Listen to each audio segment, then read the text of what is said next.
바로 이거죠. 황제 소환 논란으로 시끌시끌합니다.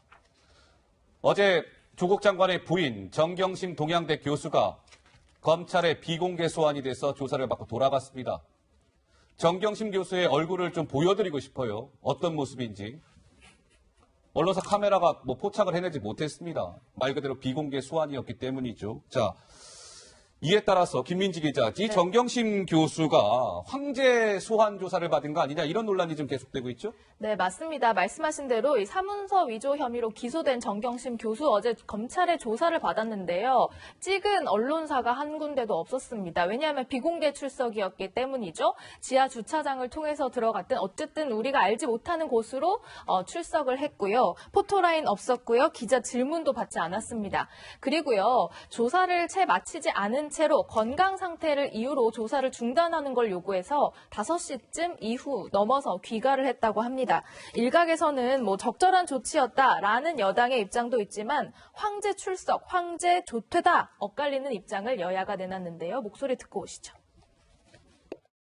정 교수의 건강 상태를 고려한 적절한 조치로 판단합니다. 피의자의 인권을 존중하는 보다 선진적인 수사로 가는 계기가 되길 바랍니다. 어제 검찰은 정경심 교수 황제 소환도 모자라서 황제 조퇴까지 시켜주는 파격적 예우를 했습니다. 이것이 마지막 예우여야 할 것입니다. 특검과 반칙의 일가에게 검찰마저 특권을 제공한다면 국민의 분노가 어디로 향할지 모릅니다. 네, 황제 소환 논란인데요. 이제 어제 정경심 교수가 검찰 비공개 소환 조사를 받았는데 이런 것이에요. 어제 개천절이었잖아요. 공휴일 날 불렀다. 평일이 아닌 공휴일에 부른 것 이거 조금 약간 배려해 준 거 아니야 이런 거고요. 비공개였죠. 누차 말씀드리는 것처럼. 그리고 귀가를 했는데 원래 보통 이게 중요 피의자들 귀가시킬 때도 검찰이 몇 시 정도에 저 피의자 밖에 나갈 겁니다. 이렇게 알려주는데 그런 거 없었다는 거예요. 그리고 중요 피의자들은 검찰 조사 이후에 검찰이 그날 일정 부분은 브리핑을 해줬어요. 오늘 피의자가 이런 식으로 조사를 받았다 그랬는데 어제 검찰 브리핑도 없었다는 거예요. 이거 황제 소환 맞습니까? 아닙니까? 하고 좀 어떻습니까? 이제 그런 부분도 있고 아닌 부분도 있는데요. 예를 들면은 그동안에 이제 어떤 사람들을 검찰이 계속적으로 기자들한테 누구를 부른다 이 얘기를 해준다면 지금도 사실은 일반인들은 다 비공개 소환이에요. 기자들한테 알려주지 않습니다. 다만 이제 차관급 이상 공직자라든지 아니면 국회의원 아니면 적어도 1조 원 이상의 자산을 가진 기업 대표라든지 이런 사람들인 경우에 국민적 관심사가 있기 때문에 그 사람들에 한해서 기자들한테 알려줬던 건데, 근데 오늘 같은 경우에 이제 검찰에서 전면적으로 공개 소환을 폐지한다니까 이런 거조차도 알려주지 않겠다 이런 얘기거든요. 그런데 지금 정경심 씨 같은 경우에는 알려주지도 않았어요. 그렇기 때문에 지금 보름 동안 기자들이 서울중앙지검의 입구에서 계속적으로 기다렸습니다. 근데 사실은 어제 9시에 출두를 했지만 출두한 것조차도 몰랐습니다. 왜 그런지 아십니까? 왜 이게 특혜라는 말이 나와요? 비공개 소환은 얘기를 안 해주는 건 괜찮아요. 그런데 그런다고 해서 비공개 소환이라고 해서 그 사람들은 다른 주차장을 통해서 검사장만 타는 그 엘리베이터를 이용해가지고 소환이 되느냐? 그거 아닙니다. 그냥 자기가 나와가지고 서울중앙지검에 오면은 거기 한쪽에다 바로 방문자 가가지고 누구가 왔다 하고 들어가서 자기 방문증 받고 들어가는 겁니다. 다만 기자들한테 사전에 얘기하지 않는다는 거지 이런 식으로 특혜를 주는 것이 비공개 소환이 아닙니다. 그런 측면에서는 제가 보기엔 이건 황제 소환 나가서 저는 황후 소환이라고 할 수 있는 그런 내용이다. 황후 소환이요? 황후 소환이죠. 예. 황제보다 더 높게 한 거죠. 왜냐면은 브리핑을 안 했다 이거는 피의 사실 공표 이런 것들이 있으니까 사실은 그런 내용은 이미 하지도 않았지만은 누구를 부른다 부르지 않는다는 피의 사실도 아니에요. 아닌데도 그거조차도 최근에 자제를 했으니까 그렇다고 치더라도 왜 다른 사람이 모르는 길로 들어와야 됩니까? 정상적인 절차를 거쳐서 정문으로 해가지고 올라가야죠. 그게 비공개 소환이든 공개 소환이든 검찰이 그 얼굴을 피의자의 얼굴을 기자들이 못 보게 하는 것이 비공개 소환이 아니에요. 사전에 알려주지 않는 게 비공개 소환이다. 꼭 검찰도 이번에 그 부분을 좀 유념해가지고 앞으로 그걸 진행하는 데 있어서 좀 참고를 했으면 합니다. 우리 민주당을 대표해서 나온 장경태 위원장은 이 황제 소환 논란에 대해서 어떤 입장이십니까? 일단 원래 소환 원칙은 비공개가 원칙입니다. 예. 그렇기 때문에 검찰의 포토라인을 세우는 것 자체가 유죄로 인식하게 만드는데요. 고위공직자나 1조 원의 자산가도 아닙니다. 정경심 교수 측은. 그렇기 때문에 예외적으로 인정하는 대상도 아닙니다. 사실 그동안 8시간의 소환 조사라든지 딸과 아들의 3차례 소환 조사, 그리고 2달간의 검찰과 소위 언론에 의한 어떤 취재와 수사 경쟁, 예. 정말 소위 심리적 압박이 엄청나게 클 거거든요. 그렇기 때문에 거의 가택연금의 상황에서 2달을 보냈다고 봐도 과언이 아닐 텐데요. 예. 압수수색 70여 회 이상 거의 지금 저인망식 수사가 이루어지고 있습니다. 이런 상황에서 건강이 정말 안 좋아지지 않는 게 저는 오히려 이상할 정도로 50대 후반의 여성에게 너무 가혹하게 지금 검찰이 좀 칼날을 들이대고 있는 것이 아닌가 이런 생각이 듭니다. 자, 그러면 어제 정경심 교수가 이제 검찰 비공개 소환을 받았는데요. 한번 저희가 시간표 그 그래프라고 있잖아요. 그거 한번 준비해 봤습니다. 자, 오전 9시에 이제 그 시작이 됐어요. 조사가. 이제 도착하고 나서 차 한 잔을 한다고 하죠. 보통 이제 수사 그 예. 검사와 차 한 잔 합니다. 근데 지하주차장 비공개 소환됐죠. 그리고 12시까지 조사를 받았어요. 차 한 잔 하고. 근데 12시부터 점심 식사를 한 것이죠. 12시부터 1시 반까지 오리구이 쌈도시락을 점심 식사를 합니다. 그리고 1시간 반 식사한 거예요. 그리고 1시 반부터 4시까지 조사를 받습니다. 4시까지. 4시까지 조사를 받아요.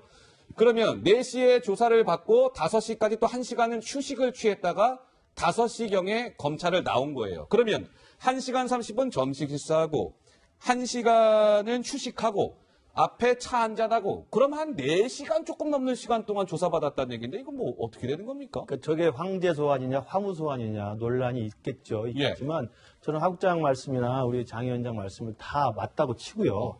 그런데 저거 보십시오. 일단 저는 그동안의 고위급 인사나 굉장히 사회적 공인에 대해서 포토라인 세웠던 이유는 그 사람 얼굴이 너무 잘 알려져 있고 예. 또는 사회적 관심이 좀 주목돼 있고 고위공직자이기 때문에 포토라인 세워서 할 말 있으면 하고 그다음 언론에 얼굴 좀 알려서 공개 브리핑할 시간을 주고 들어가게 하는 거죠. 예. 그러니까 일종의 망신주기일 수도 있지만 자기 입장 밝힐 기회를 주는 겁니다. 그 대신 그분은 들어가면 아까 나온 것처럼 차도 한잔하고 점심도 좀 먹고 휴식도 해요. 예전에 우병우 수석도 그리고 다 그랬어요. 그러나 일반인들 보십시오. 일반인들 같은 경우는 저런 거 없이 포토라인 안 세우고 비공개 소환하지만 그 대신 들어가서는 엄청난 이 강압적 분위기에서 합니다. 예. 그분이 언제 가서 차 한잔 하겠다고 차 달라고 주겠습니까? 허허. 그러니까 저는 저게 과연 피의자의 인권 보호 차원이니까 반드시 포토라인 세우면 안 된다. 반드시 인권을 지키기 위해서 공개 소환하면 안 된다. 이 주장을 하는 저는 조국 사수하는 분들에 대한 논리에 굉장히 문제가 있다고 생각하고요. 일반적인 우리 평민의 입장에서 인권을 보호하는 우리 차원이라면 일반인들? 예. 포토라인 안 세우면 저렇게 정경심 씨가 가가지고 저 황제처럼 차 먹는 시간 하고 4시니까 나 가야 되겠다. 날인하고 가고 저렇게 하면 안 되지요. 예. 똑같이 할 거면 포토라인 안 세울 거면 똑같은 일반인들이 정말 그 검찰청 들어가서 벌벌 떨면서 들어가가지고 소환 받아서 하는 것처럼 똑같이 대접을 해야죠. 예. 우병우 수석도 그때 가가지고 포토라인 세웠지만 들어가서 팔짱 끼고 그 밑에 수사검사들이 엄청 논란이 굽시굽시한 게 논란됐지 예, 않습니까? 예. 저는 예. 그래서 저 부분에 대해서는 좀 일관된 논리를 가졌으면 좋겠고 또 하나 말씀드리면 좋습니다. 오늘부터 윤석열 총장이 이제 더 이상 공개소환 안 한다고 하니까 예. 이런 식으로 검찰개혁 하는 거 좋습니다. 인권보 좋습니다. 근데 왜 꼭 그 첫 번째 적용자가 정경심 교수가 돼야 됩니까? 이게 직무 관련성이 있다고 국민권익위에서도 법무부 장관 부인 수사하니까 그런 걸 좀 유념하라고 했지 않습니까? 예. 그러면 이 사건 수사가 끝난 다음부터 하면 더 좋지 않겠습니까? 아하. 왜 굳이 정경심 교수부터 이렇게 특혜 주는 것처럼 예. 오비락처럼 오해하게 만드는지 저는 그런 부분 좀 안타깝습니다. 예. 하국장. 예. 아까 그 화면 좀 한번 다시 보여주시겠어요? 시간 그래프요? 일반적인 검사들이 일반적인 피의자들을 어떻게 조사하는가를 한번 제가 비교해서 좀 설명을 해드리고 싶은데요. 나오고 있습니다. 지금 오전 9시부터 오후 5시까지니까 8시간 조사를 받은 거 아니겠습니까? 예. 조사는 4시에 예. 끝났고. 일반적으로 주요 인물인 경우에는 차 한잔합니다.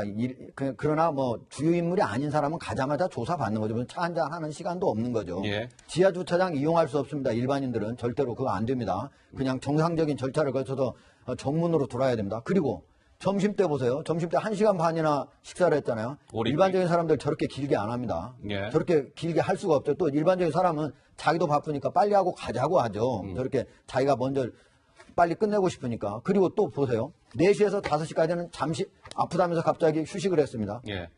일반인들이 가능합니까? 안 됩니다. 그리고 5시에는 가자고 해서 갔으면 나 귀가하겠다고 갔습니다. 왜? 긴급 체포된 상황도 아니니까 강제 조사하니까 임의 조사일 경우에 저걸 긴급 체포하지 않는 한 가라고 할 수밖에 없는 상황이거든요. 예. 일반인이 과연 설령 임의 조사를 보통 사람들 대부분이 다 임의 조사를 받습니다. 어허. 그런데 그런데 조사받다가 갑자기 저 그냥 가야 되겠어요 하고 간다 그러면 검사가 보내주겠습니까? 안 보내줍니다. 보통 예, 물론 오늘부터 모든 국민들 알게 됐습니다. 임의 조사할 때 내가 긴급 체포만 안 되면 언제 저 집에 가겠습니다 하면 갈 수 있다는 거 아시기 때문에 앞으로 예. 사용하시기 바랍니다. 알겠습니다. 자, 이 검찰, 그러니까 어제 이제 이 정경심 교수가 이제 황제 소환이다 이런 이제 논란에 휩싸여 있는데 김민지 기자 어때요? 검찰 내부에서도 약간 좀 격앙된 반응이 나오고 있다는데 그렇습니까? 그렇습니다. 사실 정경심 교수가요, 집에 일찍 간 것도 간 것이지만 특히 이제 내가 진술을 어떻게 했고 거기에서 검찰이 이렇게 받아들였고 하는 진술 조서에 원래 조서. 서명을 하게 되어 있거든요. 서로 확인하는 차원에서 그것도 안 했다는 거예요. 조서에 서명도 안 했다? 네, 검찰 관계자에서는 이런 얘기가 나옵니다. 어허. 20년 넘는 검사 생활 동안 정말 혐의 대부분을 전면 부인한 이런 피의자가 조사를 중단한 뒤에 서명도 하지 않고 귀가한 경우는 처음 본다라고 하면서요. 일반인이었으면 긴급 체포감입니다. 조사를 받으러 온 사람이 그냥 나가겠다고 하면 체포하지 않는 이상 막을 방법은 없지 않습니까? 예. 라는 볼멘 소리가 터져 나왔습니다. 알겠습니다. 자, 장 위원장 한 말씀 네. 하시겠어요? 사실 소환 조사는 기소 전에 하셨어야죠. 그러니까 예. 거의 검찰의 스텝이 좀 꼬였다고 보여지는데요. 원래 소환 조사는 사실관계와 법리 검토를 모두 마무리하고 나서 기소를 하게 되는데 기소를 먼저 해놓고 나서 이제 소환 조사를 하다 보니까 좀 검찰의 지금 스텝이 꼬여 보이는데 사실 한편으로는 검찰 개혁이 수사의 권한과 어떤 수사의 대상만 개혁을 하자는 것이 아닙니다. 이런 수사의 문화까지도 개혁을 해야 되는데요. 예. 지금까지 공포 수사 방식을 해왔지 않습니까? 강압적 분위기에서 범죄자 취급하면서 피의자들 이렇게 인권을 유린해 왔습니다. 앞으로는 인권을 보장하는 차원에서 검찰의 수사가 이루어져야 되고 검찰은 말 그대로 수사기관입니다. 아하. 사법기관이 아닙니다. 예. 마치 범죄자로 혹은 유죄인 걸로 판명하고 그런 것처럼 수사를 해서는 안 되기 때문에 예. 검찰의 문화 또한 좀 바뀌었으면 좋겠습니다. 자, 지금 금방 뭐 정경심 교수 관련 좀 뉴스가 하나 전해져서요. 이거 좀 말씀을 드려야 될 것 같네요. 예. 정경심 교수의 변호인단이 이제 언론사에 입장을 밝혔습니다. 저도 이거 다 지금 처음 접하는 소식인데요. 제가 한번 간단하게 좀 말씀을 드리죠. 정경심 교수의 변호인단이 오늘 이렇게 얘기했습니다.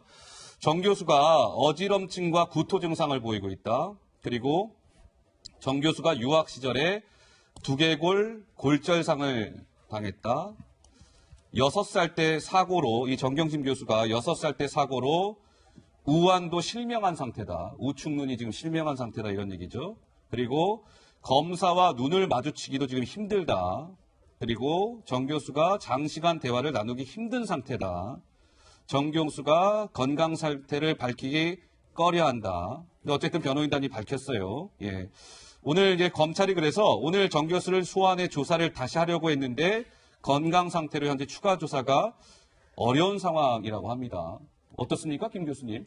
검찰 개혁을 원하는 국민들의 요구가 높습니다. 예. 그리고 지난 서초동 집회 검찰 개혁 요구 동의합니다. 물론 그 검찰 개혁을 조국 사수랑 등치시켰기 때문에 국민들이 동의하지 않는 건데 장 위원장 말씀대로 인권 보호 차원에서 하는 게 좋죠. 저는 그렇게 하길 바랍니다. 그래서 그 검찰 개혁은 지금 사개특위에 올라가 있는 법제도뿐만 아니라 검찰 내부의 수사 관행과 문화 고쳐야 됩니다. 예. 그래서 지금 나온 이야기대로 인권과 피의자의 어떤 최소한의 인권이 지켜지는 걸로 가는 게 맞는데 아까 제가 말씀드린 것처럼 왜 그게 제 첫 번째 적용 대상이 현직 법무장관인 조국 장관의 부인이고 예. 지금 장관 가족 수사가 한참 진행 중이면서 피고소인으로 되어 있는 아니 피고인으로 되어 있는 정경심 교수에게부터 시작되냐 이거죠. 그러니까 예. 이런 부분에 대해서는 국민권익위에서도 현직 장관과 그 지금 부인의 수사가 직무 관련성이 있기 때문에 이해 충돌의 소지가 있다고 유념하라고 공문을 준 거예요. 그러면 아무리 정경심 교수가 개인적으로 급박한 상황이 있다 하더라도 원칙과 정도는 밟아야 한다고 생각을 합니다. 그리고 금방 지금 우리 앵커께서 말씀하신 그 정경심 교수의 변호인단이 밝혔다고 하는 여러 가지 질병, 아픔들 안타깝죠. 정말 이러한 그 정계준 교수의 이런 아픔이 또는 그 몸의 어떤 불편함이 충분히 고려된 검찰 수사를 받았으면 좋겠는데 예. 이렇지 않은 이것보다 더 심한 상태에서 조사한 사람도 많이 있어요.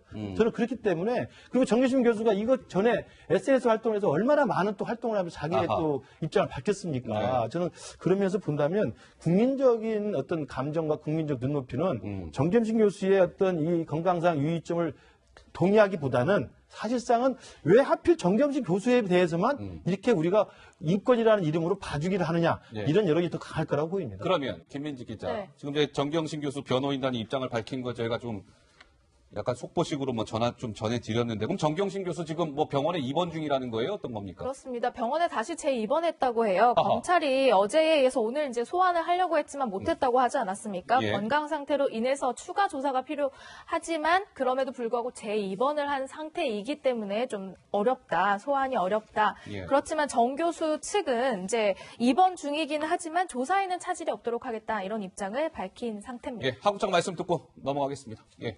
예, 뭐 검찰이 조사에는 차질이 없겠다라고 하는데 병원에 입원한다면 다시 재소환해서 조사하기 어렵지 않겠습니까? 물론 오늘 조국 법무부 장관이 출근하면서 분명히 이렇게 얘기했습니다. 검찰 수사에는 성실히 응할 것이다. 거기에는 조국 장관뿐만 아니고 조국 장관의 부인 정경심 교수도 같이 포함되는 얘기입니다. 그런데 예.